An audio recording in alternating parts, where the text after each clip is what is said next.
Greetings from Costa Rica. It's our last Sunday chat of the month. As such, we'll be doing a question and answer roundup of viewer-submitted questions over the past month. Today we're doing a special swimsuit edition. We're broadcasting live from one of my favorite places on earth, the Tierra Pacifica pool, because I wanted to give these guys as much of an opportunity to swim as possible today. We'll be back with questions from viewers like you in just a moment.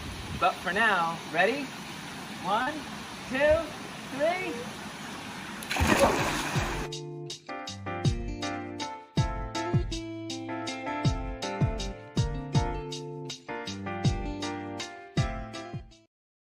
Greetings from Costa Rica, folks.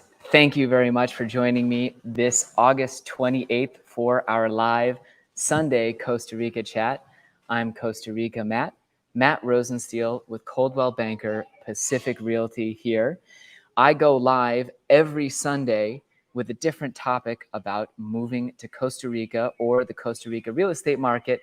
So if you're interested in getting interesting information about this country, do be sure to subscribe to my channel. And if you're looking for real estate in the Playa Tamarindo area, do be sure to email me at matt@cbpacificrealty.com.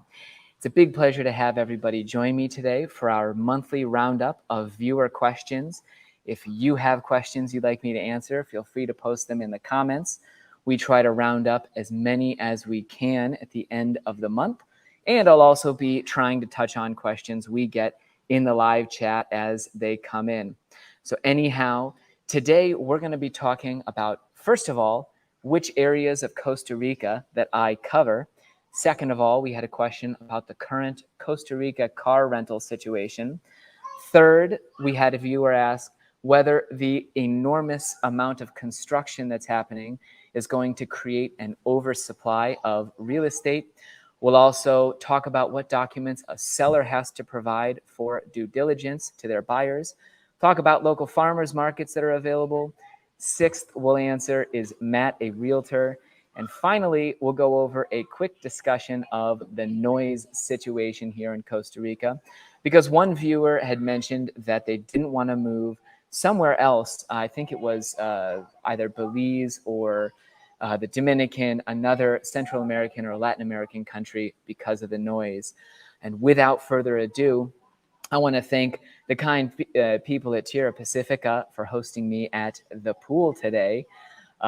Actually, there's no hosting going on whatsoever. I just set up my webcam and am broadcasting live here today so that my kids can swim as much as possible. And also, I do like to take a dunk here.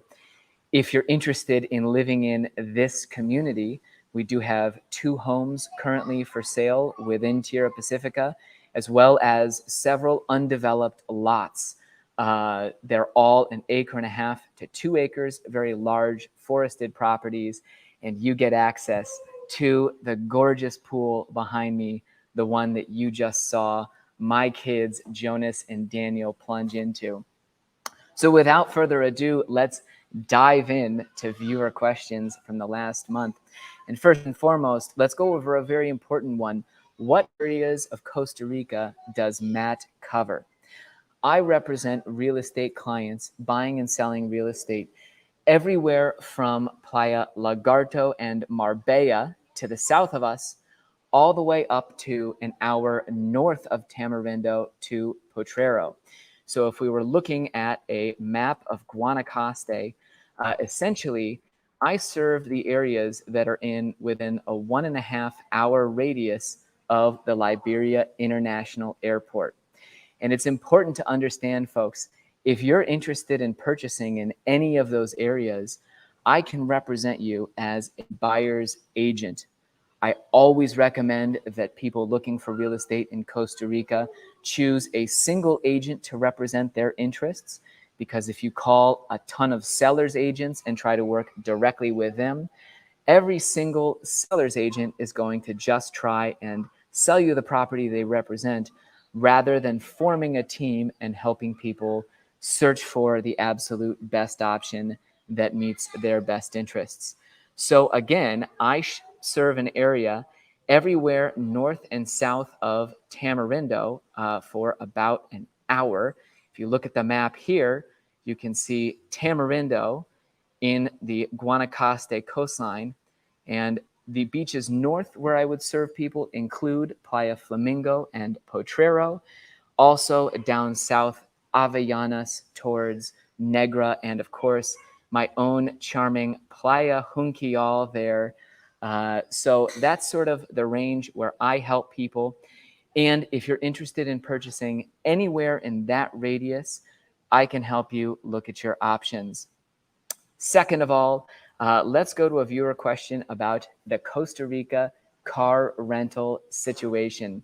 And this is one where I'm afraid to say I'm going to have to follow up with more information and a video specifically about cars. I wanted to indicate that, first of all, yes, car rental prices have gone through the roof because you've seen very much a hiccup in the importation of vehicles. And really, you've also seen at the same time a huge surge in travelers ever since we opened after the pandemic. Danielle, my assistant, was trying to look for some information.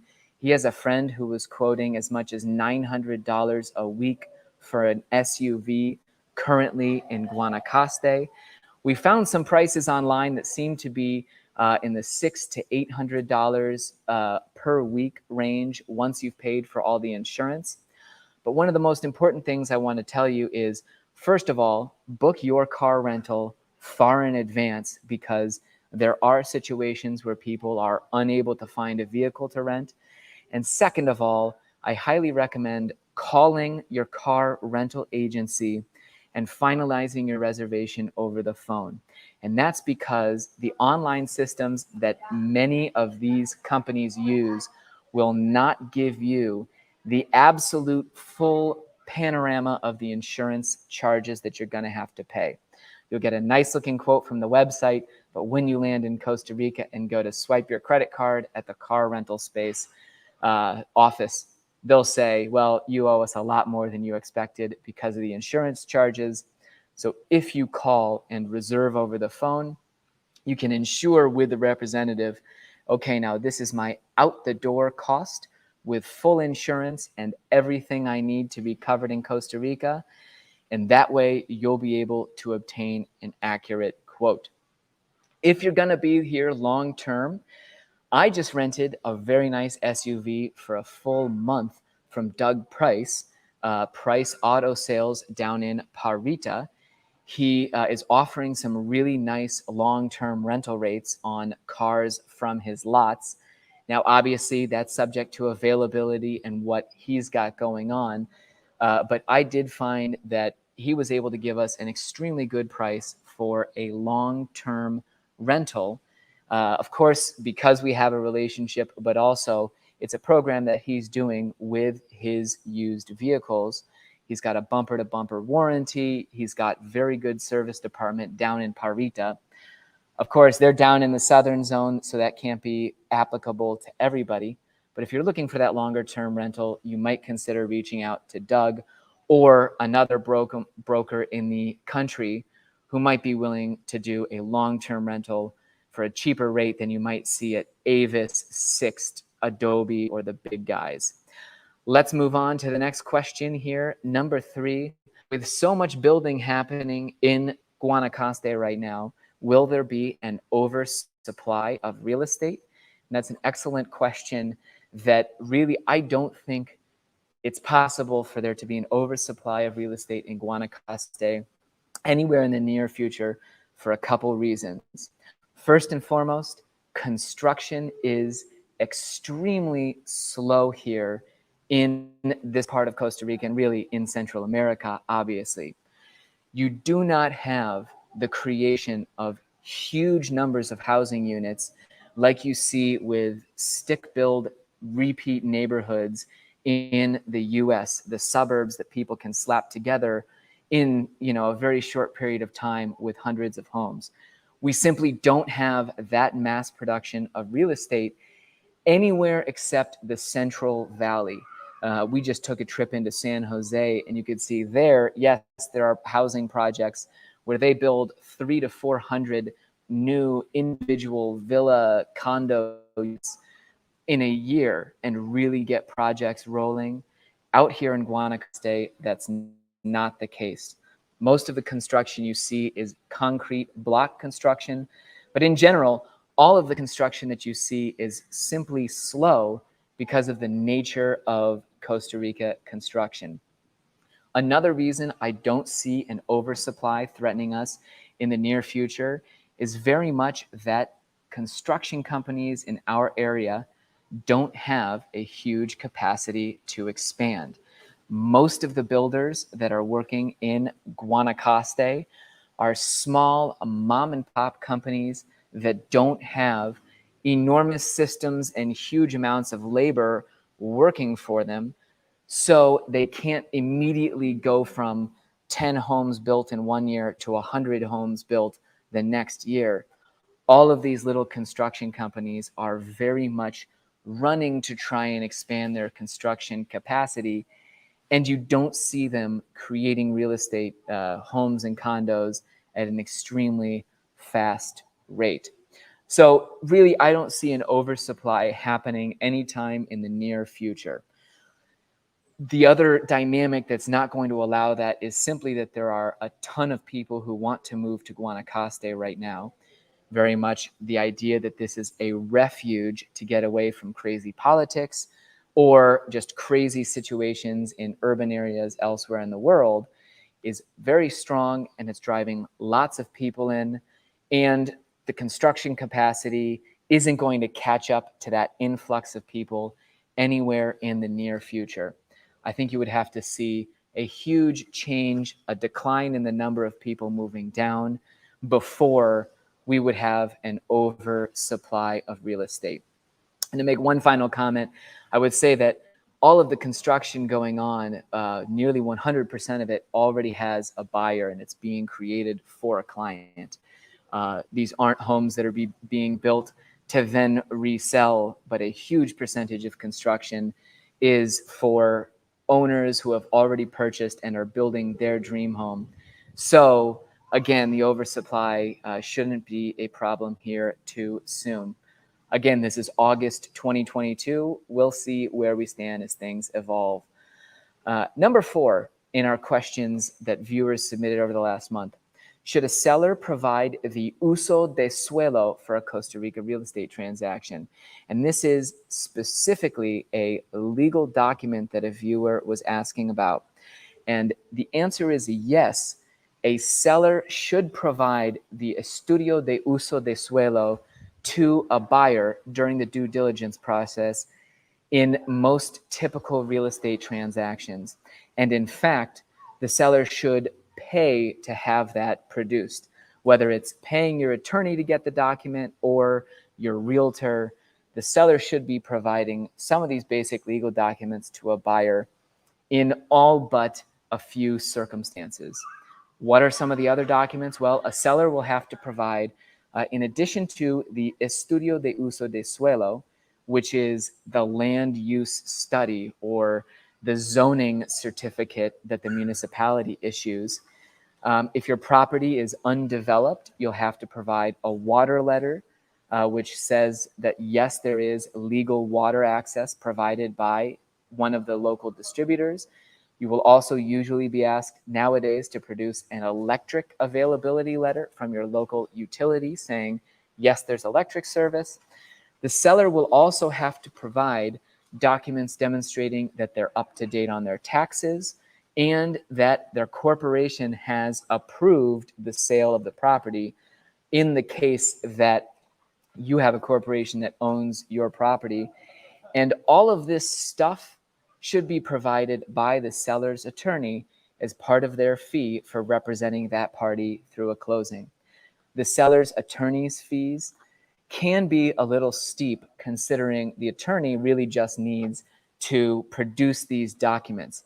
I've seen some charging $1,300 or $2,000 to represent a seller and provide these documents to a buyer's attorney during due diligence.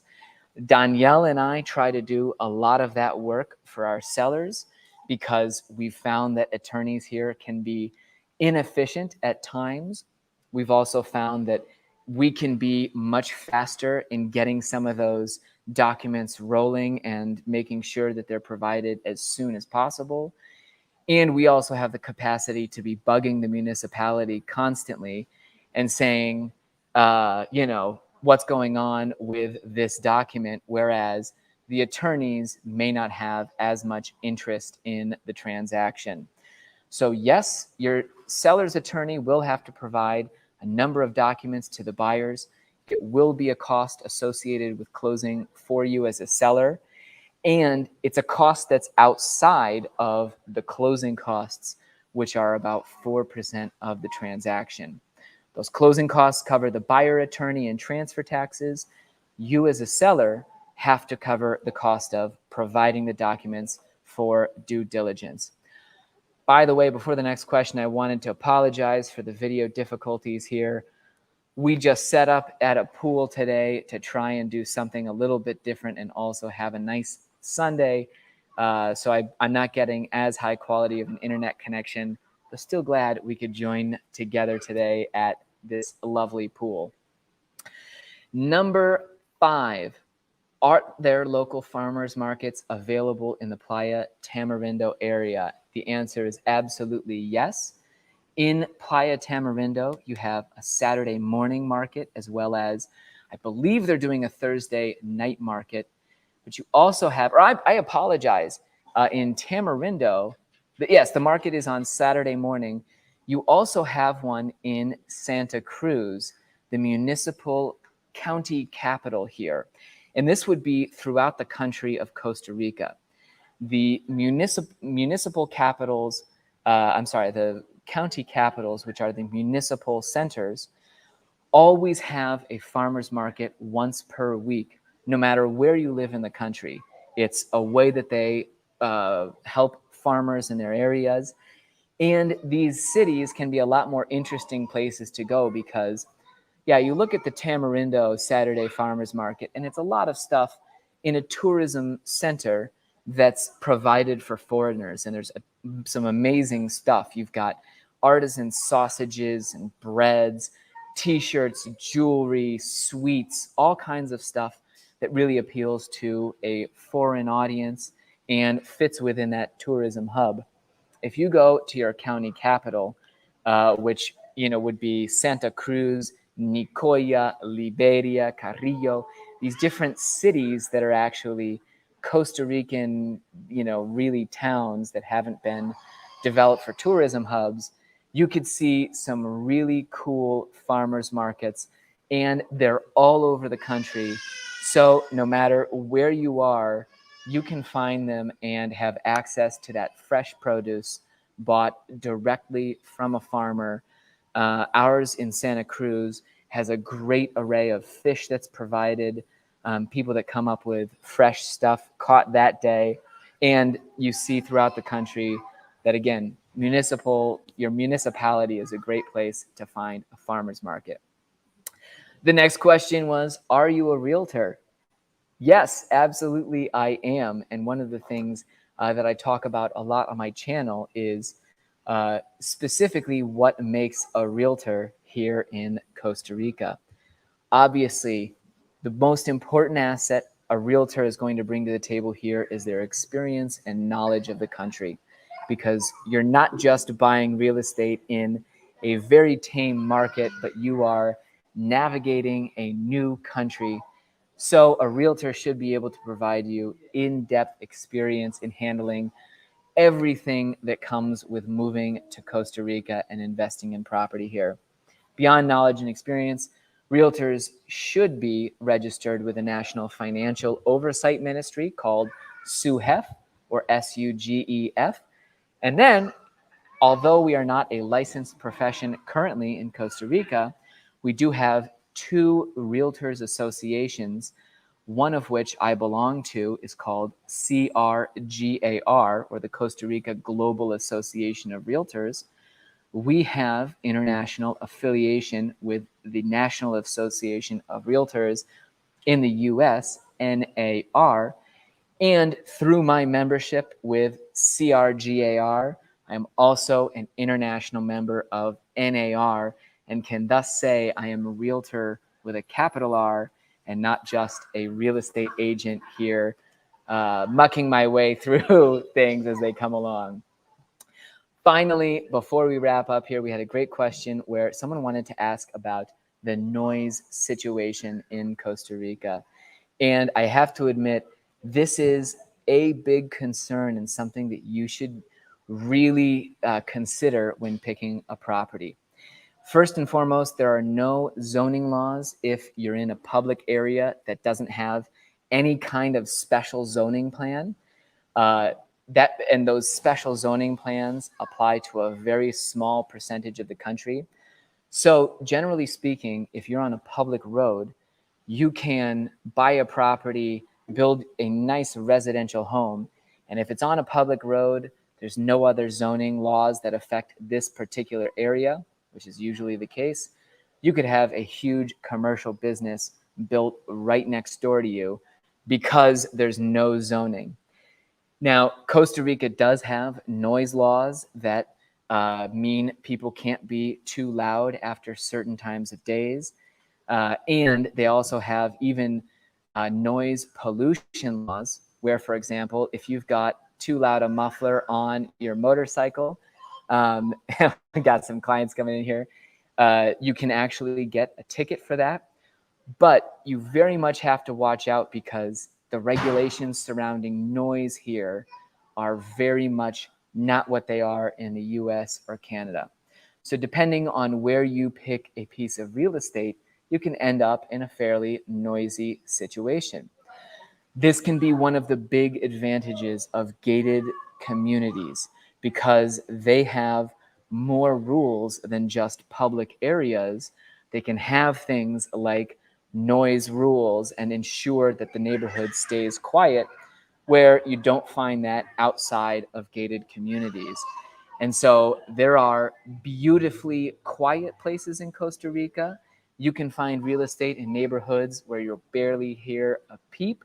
But yes, there are very loud areas of Costa Rica. And if you purchase real estate somewhere that doesn't have any type of plan, or really if it's not a gated community, your neighbors can pretty much be free to make noise because among many laws that Costa Rica will not be able to truly enforce, the noise pollution law is something that I would be surprised ever to see come into force, where you actually had the police limiting noise because, frankly, folks, they have bigger fish to fry.